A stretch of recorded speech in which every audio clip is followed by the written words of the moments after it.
শিক্ষার্থীবৃন্দ, শর্টকাট সলিউশনের পক্ষ থেকে তোমাদের সবাইকে স্বাগত জানাচ্ছি। আজকে আমরা সপ্তম শ্রেণীর গণিত বইয়ের 2.1 সমাধানগুলো করব। তার মধ্যে আমরা যে অঙ্কগুলো করব সেটি হচ্ছে 2.1 13 এবং 14 নম্বর প্রশ্নের সমাধান করব। আমরা প্রথমে শুরু করব 13 নম্বর দিয়ে। 13 নম্বরে আমাদের দেয়া আছে ক অনুপাত খ সমান কত 4:7, মানে ক এবং খ এর অনুপাত হচ্ছে 4:7 এবং খ অনুপাত গ এর অনুপাত হচ্ছে 10:7। তাহলে খ অনুপাত এবং গ অনুপাত নির্ণয় করো। মানে আমাদেরকে খ এবং খ এর অনুপাত এবং খ এবং গ এর অনুপাত দেয়া আছে। তাহলে আমাদের খ অনুপাত এবং গ অনুপাতের মান নির্ণয় করতে হবে। তাহলে আমরা এটা কিভাবে করব? আমরা এর আগের ক্লাসে আমরা যে অঙ্কগুলো করেছিলাম সেখানে বলেছিলাম যদি এভাবে থাকে, এভাবে দেয়া থাকে, তাহলে আমাদের একটা নিয়ম আছে। সেটি হচ্ছে আমাদের প্রথমে দেখতে হবে, যেহেতু এখানে 4টি রাশি এবং 4টি মান দেয়া আছে, তাহলে আমরা দেখতে পাচ্ছি এখানে প্রথম অনুপাতে খ এবং দ্বিতীয় অনুপাতেও খ এর মান দেয়া আছে। তাহলে আমরা এই নিয়মটাও করতে পারি। আরেকটা নিয়ম আছে, সেটি হচ্ছে প্রথম অনুপাতের সাথে দ্বিতীয় অনুপাতের প্রথম রাশি মানে পূর্ব রাশি এবং দ্বিতীয় অনুপাতের সাথে প্রথম অনুপাতের উত্তর রাশি গুণ করতে হয়। তাহলে আমরা যদি এভাবে করি, আমাদের কি দেয়া আছে? আমরা প্রথমে যাব 13 নম্বরের খ অনুপাত খ সমান কত 4:7। তাহলে এটা আমরা করতে পারি কিভাবে? যেহেতু এখানে খ এবং এখানেও খ দেয়া আছে, তাহলে আমরা প্রথম অনুপাতে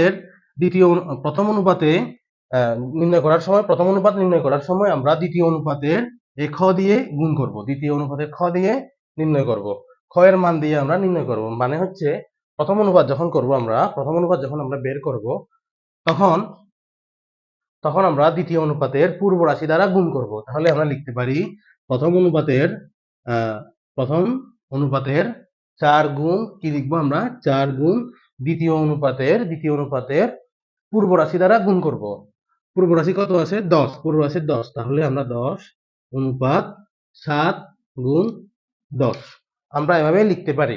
এখন আমরা গুণ করে দিলে 4×10=40 এবং 7×10=70। তাহলে আমরা পেলাম কত?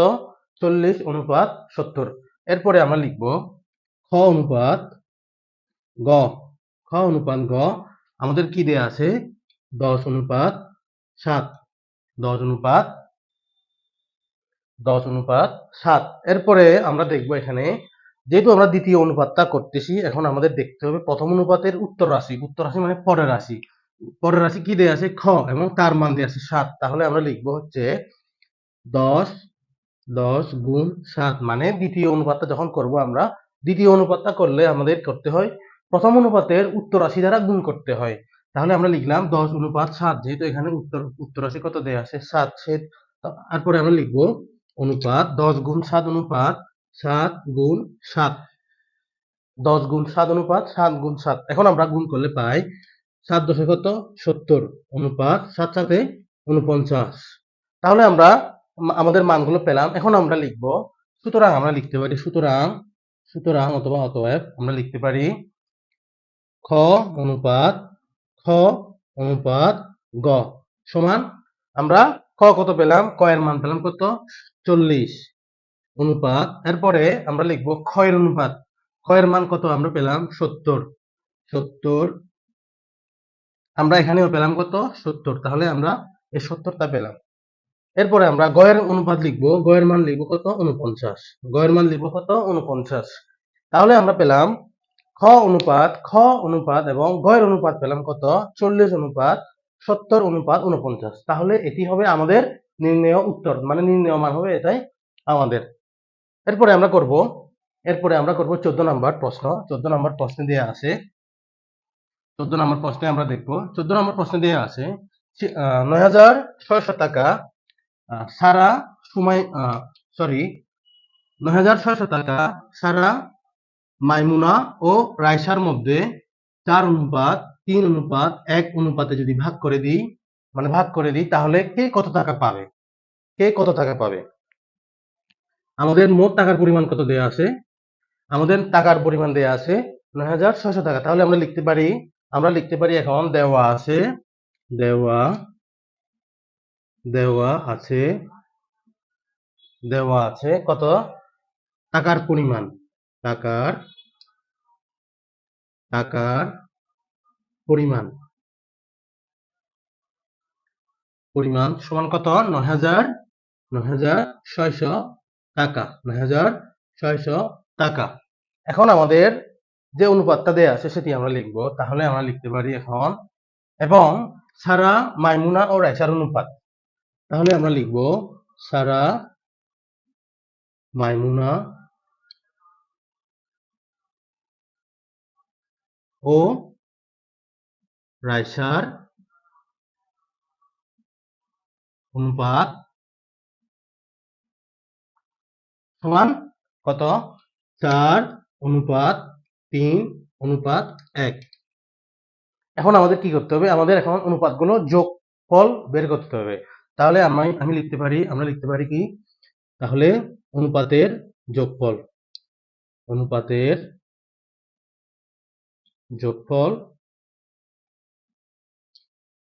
যোগফল আমরা এখন এই অনুপাতের এগুলো যোগ করব। যোগ করলে কি হবে? 4 × 7, 7 আর 1 কত হয়? 8।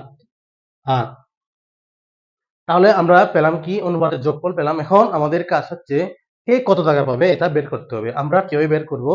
সেটি হচ্ছে, যেহেতু আমাদের টাকার পরিমাণ দেয়া আছে, টোটাল টাকার পরিমাণ দেওয়া আছে হচ্ছে 9,600 টাকা, এবং আমরা অনুপাতের যোগফল সবগুলো অনুপাত যোগ করে পেলাম কত? 8 টাকা। সরি, 8 পেলাম। সবগুলো অনুপাত যোগ করে পেলাম কত? 8। এখন আমরা লিখতে পারি সুতরাং সারা পাবে সারা সারা পাবে পাবে কত? মোট টাকার সারা পাবে মোট টাকার, যেহেতু টোটাল টাকার পরিমাণ কত? 9,600 টাকা, এবং এই 9,600 টাকা হচ্ছে তাদেরকে 4:3:1 ভাগ করতে হবে। তাহলে সারার অনুপাত কত ছিল? তার পরিমাণ ছিল কত? 4। তাহলে আমরা লিখতে পারি মোট টাকার এর এখন সারার পরিমাণ কত? সারার পরিমাণ হচ্ছে 4, এবং অনুপাতের যোগফল কত? যোগফল কত পেয়েছিলাম আমরা? 8। এখন আমরা যদি একে ভাগ করে দিই, তাহলে আমরা পাবো কত? আমরা যদি ভাগ করি, তাহলে 8 কে 4 দ্বারা ভাগ করলে হয় 2, এবং এই আমি একটু ভাগ করে নিই, এটা রাফ করে নিই, তাহলে ইজি হয়ে যাবে। 8 একে 8, 1 6, 8 দুগুণ 16, তারপরে এই দুটো শূন্য যদি আমি এখানে বসাই দিই, তাহলে 1200। তাহলে আমি একবারে ডিরেক্ট করে দিই। এখানে হবে 4, এখানে হবে 8। এখন 9,600 কে যদি আমরা 8 দ্বারা ভাগ করি, তাহলে আমরা পাবো কত? 1200, মানে 1,200, 1200। এখন আমরা যদি একে গুণ করলে কত পাই? 4 × 12 কত হয়? 4 × 12 হয় 48, 4 × 12 48। এরপরে দুইটা শূন্য আমরা এখানে বসাই দিলাম টাকা।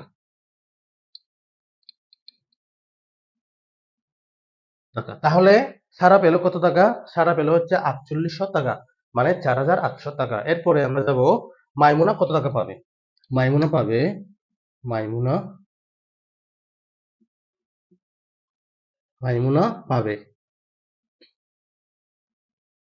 9,600 এর 3/8, যেহেতু মাইমুনার পরিমাণ কত ছিল? 3, এবং মোট অনুপাতের যোগফল ছিল 8। এর মানে হচ্ছে গুণ। আমরা হচ্ছে এর মানে কি বলেছিলাম এর আগের ক্লাসে? এর মানে হচ্ছে গুণ। তাহলে আমরা যদি 9,600 কে ভাগ করি, 9,600 কে ভাগ করলে কত হয়? 1200। 9,600 কে যদি 8 দ্বারা ভাগ করি, তাহলে কত হয়? 1200। এখানে 1200 লিখলে 1200। তাহলে আমরা যদি গুণ করি, 1200 কে যদি 3 দ্বারা গুণ করি, 3 × 12 কত হয়? 3 × 12 হয় 36, 3 × 12 36, এবং এই শূন্যগুলো আমি এখানে বসিয়ে দিলাম।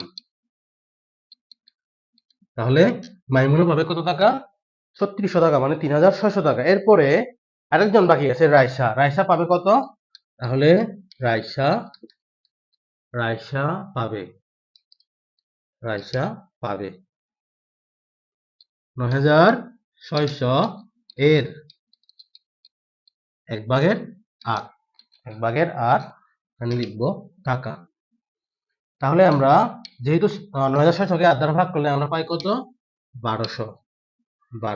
এখন ১২০০ কে যদি আমরা 1 দ্বারা গুণ করি তাহলে ১২০০ কে যদি আমরা 1 দ্বারা গুণ করি কত হবে? তাহলে ১২০০ হবে। কারণ পৃথিবীর যত বড় সংখ্যা হোক না কেন, সেটা হোক ১ লাখ, সেটা হোক ১ কোটি, ১ কোটি মানে ১ কোটি সংখ্যা দ্বারা যদি আমরা ১ গুণ করি তাহলে আমরা পাবো কত? ১ কোটি। তাহলে আমরা যদি এখানে ১২০০ কে যদি আমরা 1 দ্বারা গুণ করি তাহলে আমরা পাবো কত? ১২০০, মানে ১২০০। ১২০০ টাকা। ১২০০ টাকা। তাহলে আমরা এখন পেলাম ৩ জনের টাকার পরিমাণটা পেলাম। কে কত টাকা পাবে? আমরা এখানে দেখলাম ৯৬০০ টাকাকে ৩ জনের মধ্যে ভাগ করে দিলে ৪:৩ এর মধ্যে ভাগ করে দিলে সারা পাবে কত? ৪৮০০ টাকা। মাইমুনা পাবে কত? মাইমুনা পাবে ৩৬০০ টাকা এবং রাইসা পাবে কত? ১২০০ টাকা। রাইসা পাবে কত? ১২০০ টাকা। তাহলে এই তিনটাই হবে উত্তর। তাহলে সুপ্রিয় শিক্ষার্থীবৃন্দ, আজকে আমরা অনুশীলনী ১.২ এর ১৩ এবং ১৪ নম্বর প্রশ্ন করলাম। এর পরবর্তী ক্লাসে আমরা করব মানে ১.২ এর সর্বশেষ যে ২টি অঙ্ক বাকি আছে এগুলো আমরা এর পরবর্তী ক্লাসে সমাধান করব। তাহলে সুপ্রিয় শিক্ষার্থীবৃন্দ, আজকের ক্লাসটি এই পর্যন্ত। সবাইকে ধন্যবাদ।